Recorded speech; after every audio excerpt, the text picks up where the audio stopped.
Hey everybody, it's me, John Anthony Chihak Soltero, and they're here.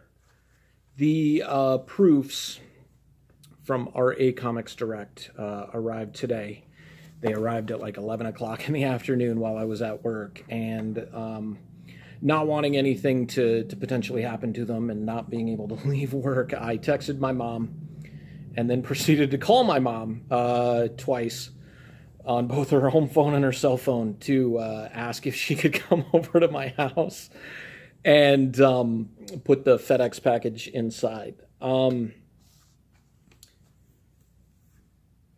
They did an amazing job. The cover stock is great. It's light. It feels like an actual comic, whereas a lot of other indie comics have, like for the direct printing or on-demand printing as it is, it's usually a thicker cover stock. And not that that's a bad thing, but it kind of takes away from almost the authenticity of it being a legitimate comic, because once you pick it up, you're like, oh, this is a thick covered comic. I don't know where that came from. One of my friends mentioned it, and it's kind of stuck in my head, but I mean, look at the colors on this. The video doesn't do it justice. The indicio with my little space dog Guri on it, the giant doghouse that I made, everything in the background is done digitally. I drew all the line art for the characters and the Bubba Patrol logo, except for the in like pen and ink. It's on an 11 by 17 board. It was originally just going to be like a white background or maybe like a special effect behind it. And I started playing with some stuff in the background, and I was just like, why not a big doghouse? And I started drawing it in, doing like the blue line and everything, and it looked okay with the blue line. It looked kind of goofy, but I'm super glad I stuck with it. And right here, under my signature, it says for Binks or for Zipper and Binks. Zipper was my dad's and stepmom's dog, who passed away the first half of 2018. And while I was working on this, I started thinking, I want to do something in tribute to him, because I know how special he was, not just to my dad, but especially for my stepmom. And I know how much my Bubbas mean to me. I mean, they're not, to me, they're not dogs. To me, they're not pets. They're family. Like they are my family. They're like my kids. And, some people understand that and some people don't. But, for those of you who understand it and you understand the concept of how much this book means to me, and the hard times in trying to just get through producing it, not because I didn't want to, but because issue one had the motivation that Guri passed away. And I was just like, F this. Like, I had this whole attitude. I was just like, I'm going to do this. I'm going to do this for her, because she wouldn't want me to change things. So the whole journey of the Bubba Patrol is this image I produced in 2012. And it was the back cover of issue 6 of my book Euthanasia. And I made a print of it and had the first comic strip of it. And it debuted at Phoenix Comic Con that year in 2012. And it had the line on it, coming soon. And the first issue came out in 2017. The second issue is coming out in 2019. So it's not really coming soon. I mean, it was 5 years from there. I was trying to scramble and produce, different issues, and I also ran into timing and motivation issues, because at the time, and this coincides with why this is so important, I was drinking a lot. I was not in a good headspace. I put myself there. I take full responsibility for it. The following year, so that year in 2012 at Phoenix Comic Con was the last time I saw my friend Sarah Schwartz. She passed away September of that year from a 7-year fight with cancer. I mean, she was an amazing human being. She was so sweet, so elegant, so motivating. She was a spitfire. She was tiny in stature, but like big in heart. Like, I mean, she made you believe you could do anything. She believed she could do anything. And so after she passed, some of the motivations for Bubba Patrol went away, and more motivations producing the character Flux, which is based on her, into Stories for Euthanasia were brought about. With 2013, the following 2013. So that was May 27th of 2012. That was a Sunday. That was the last day I saw Sarah alive. 2013, San Diego Comic-Con ended. I came home that Sunday, the 26th of May, and Sabu was in bad shape. I didn't know what was going on. When I came home, I put everything away, opened the back door. The dogs, usually come pouring in. Guri and Foley came running out. And Sabu didn't come running out. And I was just like, what's going on? So, went to the back room, and Sabu's just laying on dog bed, and he's just laying there just looking at me. And, it just looked like he was sick, like he wasn't feeling good.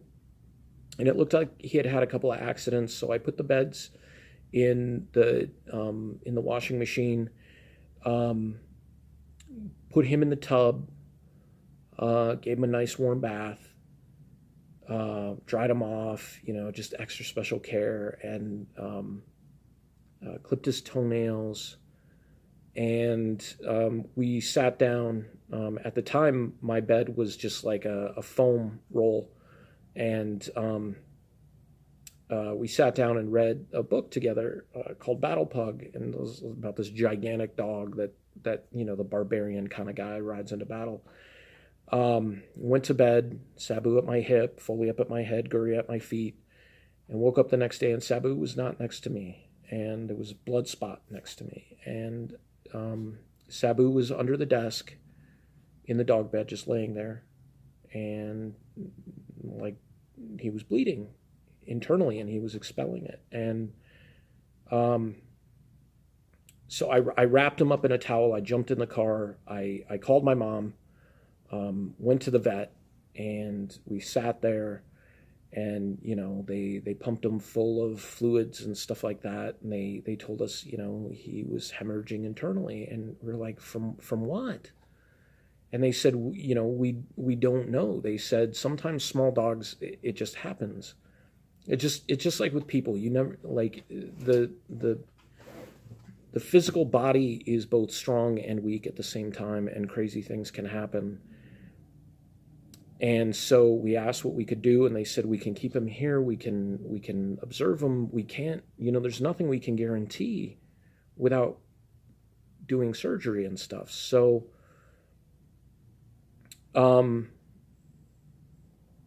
made the decision to say goodbye and let him go. And it was so extremely hard. I was crying my eyes out. My mom was sitting there hugging me. I got to say goodbye to one of my best friends. And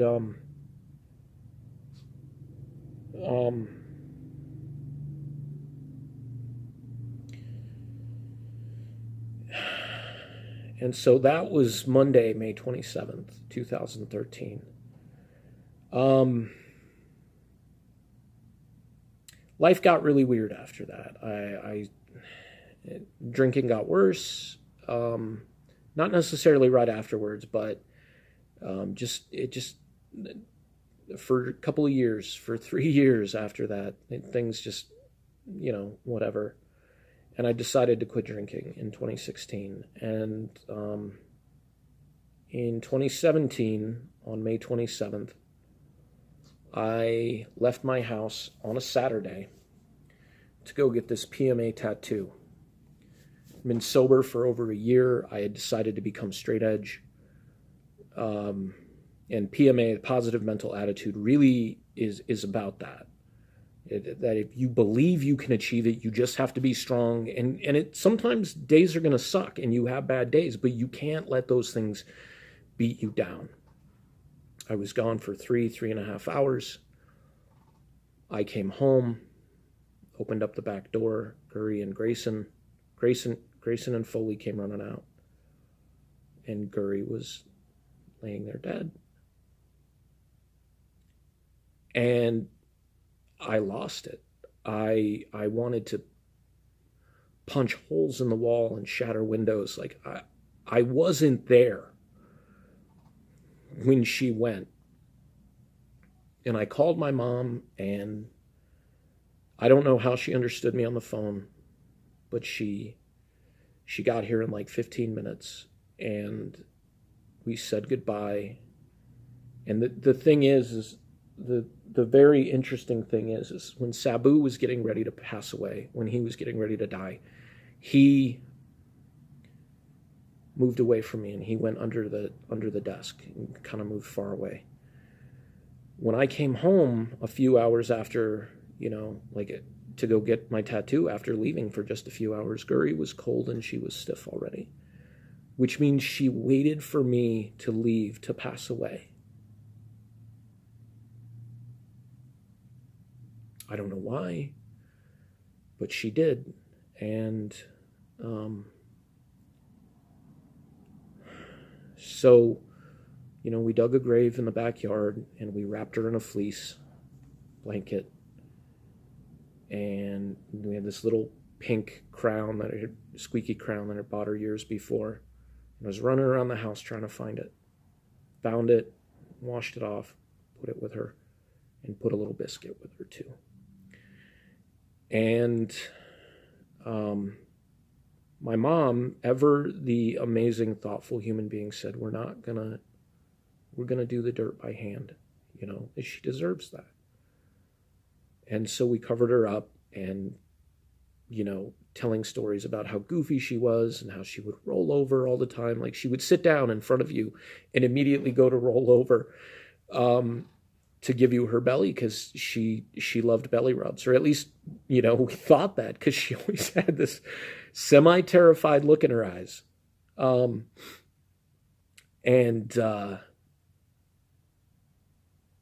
that's one of her powers is hypnobelly. She can use her belly to hypnotize anybody. And you actually see that in this issue. Robinson and Anderson is the parent company of RA Comics Direct, and they offer newsprint. So I want to show you this. It's a little hard to see. It's an off-white color. It's like a 5 or maybe 10% gray.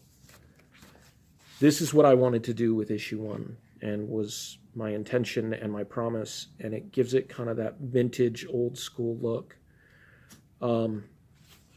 Just look at how beautiful that is. In its full color and everything.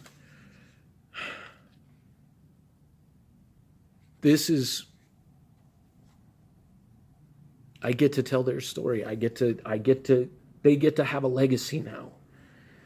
Because they're my superheroes. They're my Nightwing. They're my Batman. They're my Spider-Mans. I come home, I could have the worst day in the world.